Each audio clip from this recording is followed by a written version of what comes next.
परीक्षा में कॉपी कैसी लिखी जाती है। कॉपी में आपने जैसे बच्चे ने लिखा है प्रश्नोत्तर संख्या 1, आप भी लिख सकते हैं क्वेश्चन नंबर 1 का फर्स्ट, इस तरह से लिखा जा सकता है और उसके बाद ये प्रश्न का जवाब देना है। जैसे यहाँ पर रहा होगा 4 विकल्पों में से एक विकल्प छांटना था आपने, तो परिमेय संख्या कौन है ये रहा होगा। तो परिमेय संख्या यहाँ पर 4 का वर्गमूल हो जाता 2, तो परिमेय संख्या 2। 2x² - 7x - 15, इसके आपने शून्यकों का गुणनफल ज्ञात करना था इससे। तो आप कैसे करते, 2x² - 7x - 15 को ax² + bx + c से तुलना करेंगे। तो जो जहाँ पर a लिखा है वहाँ पर यहाँ पर 2 है, जहाँ पर b लिखा है यहाँ वहाँ पर -7 है। तो इस तरह से ये लिखा गया है और c की जगह -15 हो जाएगा। ये इस तरह से शून्यकों का गुणनफल का सूत्र होता है अल्फा × बीटा बराबर c/a। c में है -15 और a में है 2, तो इसका आंसर हो गया -15/2। इस कैलकुलेशन आपने बाएं पेज में रफ वर्क करना है और यहाँ पर फेयर वर्क में इस तरह से जैसे यहाँ पर लिखा गया इस तरह से लिखना आपने। क्वेश्चन नंबर 1 का थर्ड, an बराबर 5n - 2 है, ये और ये n नीचे होता है, an बराबर 5n - 2। तो इसको n की जगह चौथा पद ज्ञात कीजिए, ये रहा होगा।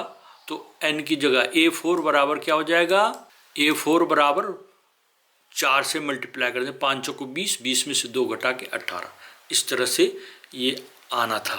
अगला प्रश्नोत्तर संख्या 2, प्रश्न संख्या क्वेश्चन नंबर 2 लिख सकते हैं आप। और ये 6 और 20 इन दोनों का एलसीएम ज्ञात करना था।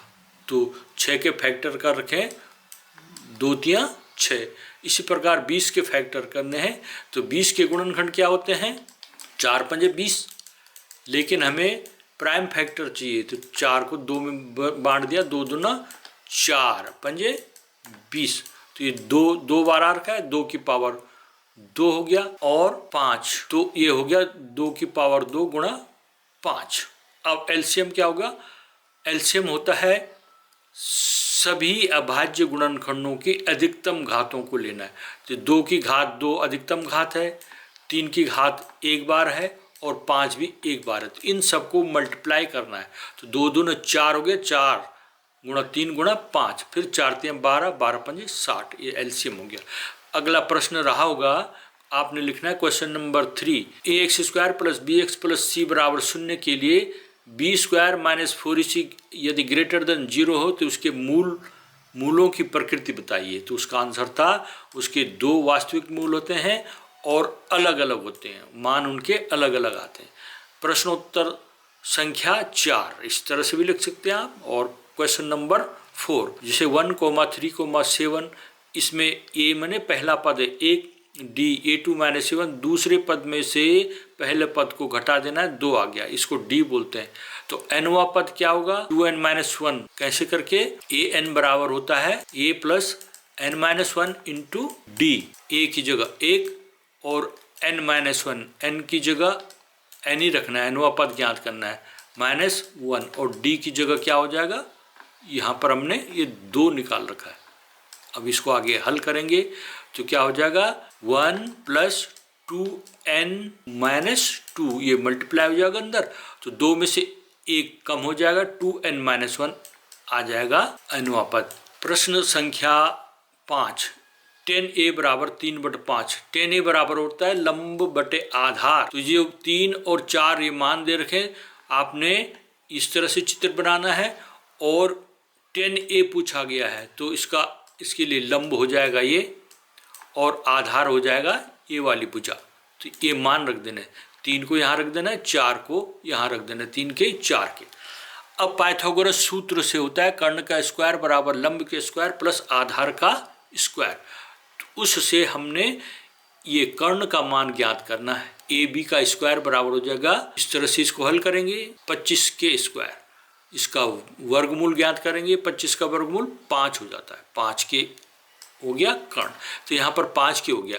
अब हमें साइन ए बराबर होता है लंब बटे कर्ण। साइन ए का मान ज्ञात करना है। साइन थीटा बराबर होता है लंब बटे कर्ण। ये यहाँ पर है तो इसका लंब ये हो गया और कर्ण ये हो गया। तो आप लिखेंगे 3/5 के, यानी 3/5 आंसर आएगा उसका। इस तरह से आपने प्रश्न की संख्या लिखना है और उनके उत्तर देते जाना है। जो प्रश्न आपको नहीं आता है उसको अगर बाद में करना चाहो कर सकते हो। क्वेश्चन नंबर लिखते जाना है आपने। बाएं पेज में रफ वर्क अवश्य कीजिएगा। बहुत सरल प्रश्न ये। छात्र के सफल होने की प्रायिकता यदि 4/5 है तो उसके असफल होने की प्रायिकता ज्ञात करनी है।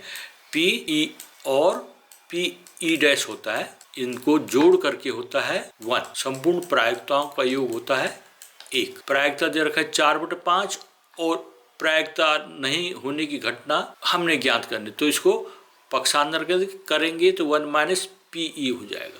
तो इस तरह से ये बच्चे ने कर रखा है, इसका आंसर ये सही है। प्रश्नोत्तर संख्या 10। यहाँ पर यदि HCF और LCM इन संख्याओं का हमें दे रखा हो और इसका HCF 9 दे रखा है, LCM ज्ञात करना है। संख्याएं हैं 306 और 657। आपको ये फॉर्मूला याद होना चाहिए।